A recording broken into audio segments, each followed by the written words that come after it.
to Conscious Reminder channel. Please subscribe to our channel for more updates. Topic today is: these are the 7 things that terrify narcissists to their core. It's a good question. Are narcissists afraid of anything? You bet they are, and there are 7 things that terrify them to their core. Here they are. 1. Abandonment and rejection. Narcissists can't stand being rejected or abandoned. That's why they fly into rages and punish and threaten you if you threaten to leave them, and love bomb you if you do manage to get away. To reject a narcissist means you are rejecting the false self they have so carefully constructed to impress you. To reject that false self negates their entire reason for existing, since whatever true self they may have left is completely inaccessible to them and the false self cannot survive on its own. It's completely dependent on the approval and attention of others, who it feeds from like a vampire. When you reject a narcissist, they are forced to confront their own emptiness, and nothing scares them more than that. They will fight tooth and nail to avoid it, even if it means they have to destroy you in the process. 2. Being made fun of. Narcissists have no sense of humor. Nada. None. Zero. Zip. They may laugh cruelly at you when you fall and break your arm, and they may chuckle at the discomfort of someone else, since they have almost no empathy, especially if the discomfort was caused by them, because remember, to them you are not a real person but an object, but they are completely incapable of ever laughing at themselves. A few years ago on a forum I posted on, there was a man who became enraged when someone wrote LOL at a joke someone else made at his expense. The joke wasn't very offensive, and from then on he gave both of them the silent treatment. They take themselves very, very seriously and are very, very sensitive. But that sensitivity doesn't extend toward anyone but themselves. The reason they are so bothered by jokes at their expense and can't laugh at themselves is because the self they present to the world is a false one that must be propped up and supported at all times by everyone else. To poke fun at a narcissist is to poke fun at a self that's as empty inside as a puppet. It has no substance. It will fall to pieces, and then the narcissist is forced to confront the terrifying emptiness that constantly haunts them. 3. Being disrespected. No one likes to be treated with disdain or disrespect, but the narcissist is downright phobic about it. He or she worries about it all the time and imagines slights and personal attacks even where they don't exist. Again, it boils down to the false self which he or she must constantly keep propped up. It's your job to puff it up and inflate it constantly lest it collapse into a limp pile of flimsy rubber. Disrespecting a narcissist is like popping a hole in their balloon self and they feel like they are going to die. To avoid this, a narcissist uses every defense mechanism they have in their arsenal: gaslighting, rages, silent treatment, lying, projection, denial, fabricating, and false affection to keep you inflating their balloon self so they don't have to acknowledge the horror of recognizing they have lost their real one. 4. Being ignored. This is a no-brainer. Ignoring a narcissist means giving them no supply at all, and without narcissistic supply, the narcissist dies a slow death. Or believes they will.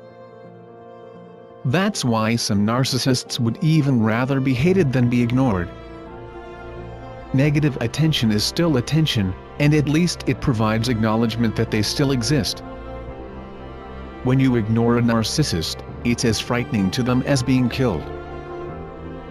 They're no longer confident they exist without your attention. 5. Exposure. If you call out a narcissist on their abusive behavior, they will usually become very angry.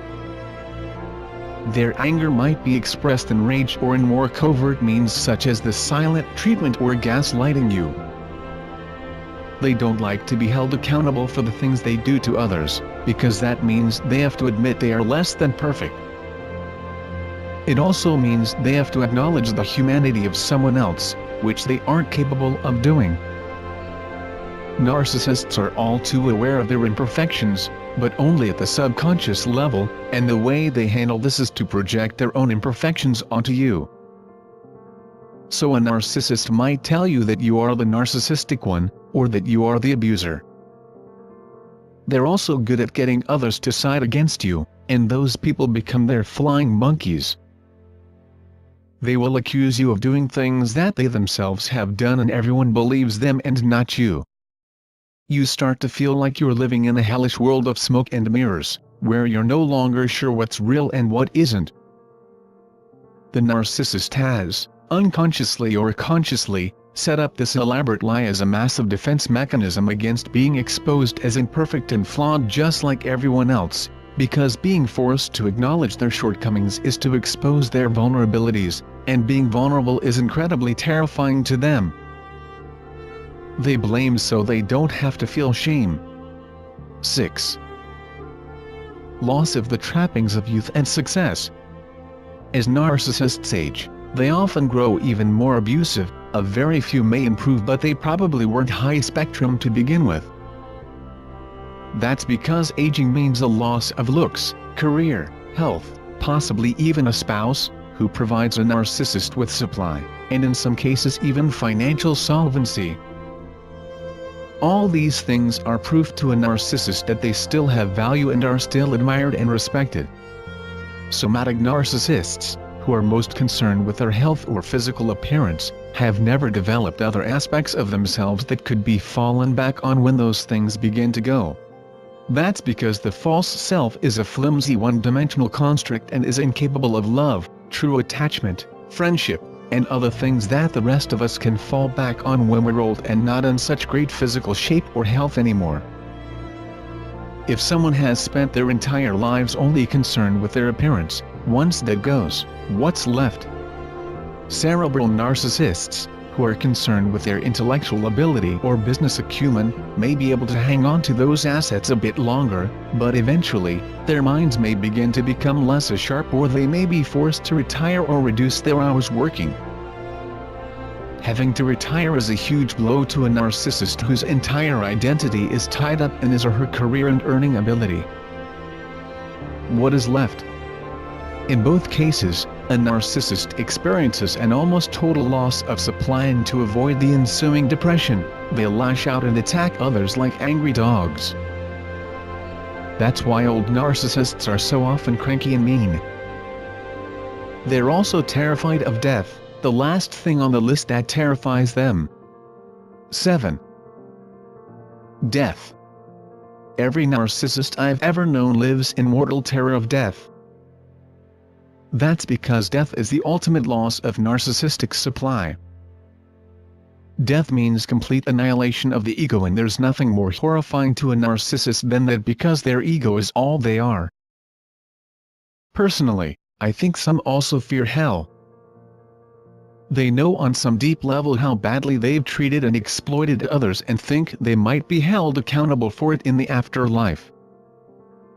I've seen a lot of narcissists who suddenly become extremely religious in their old age.